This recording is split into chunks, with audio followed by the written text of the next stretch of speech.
હા તો ભાગ 4 આવી ગયો છે અને જે હમીરભાઈ વંશ એ લોકો બધા જે ઊંચા કોટલા ચાલી નહીં જતા એ લોકો પહોંચી ગયા છે અને બેનને જે માનતા ઉતારવાની હતી તો ચાલો આપણે જઈએ હવે.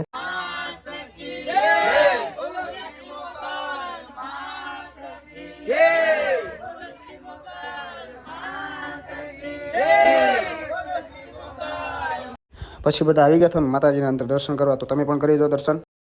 બધા આવીને દર્શન કરીને પછી ધીમે ધીમે ભાઈ ગરબા ચાલુ કર્યા માતાજીના. એમાં આપણે પણ છૂટી ગયા અને જે બહારના લોકો હતા એ લોકોને પણ રમવાની મજા આવી ગઈ. તો હાલો હવે જઈએ આપણે.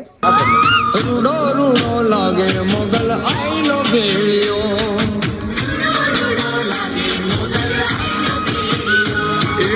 આઈનો ભેળિયો ને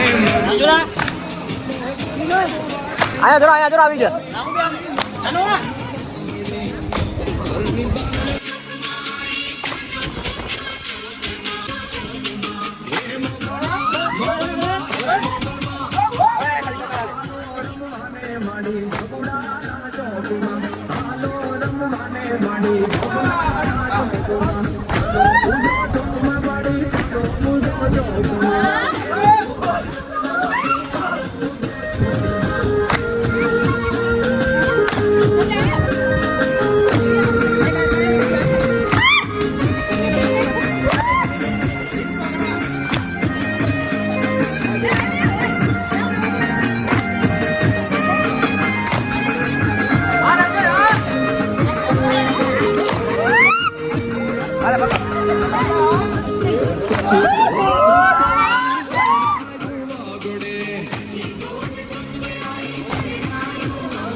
તો હવે રાષ્ટ્રીય રમઝટ બોલાવી માતાજીના ચોકમાં, પછી અમે ભાવિકભાઈ તળાજાવાળા હારે ધૂન ગાવા બેઠી ગયા. એનો અવાજ સાંભળવો હોય તો જરાક ધૂનમાં બેસવા આવવું પડે. પણ ચાલો હવે તમને અવાજ સંભળાવી દઈએ. જે ભાઈને કોઈ કોન્ટેક્ટ કરવો હોય ભાવિકભાઈનો તો આપણે કોન્ટેક્ટ મળી જશે અને યુટ્યુબ ચેનલ પર છે તો સબસ્ક્રાઈબ કરવાનું ભૂલતા નહીં. જય માતાજી.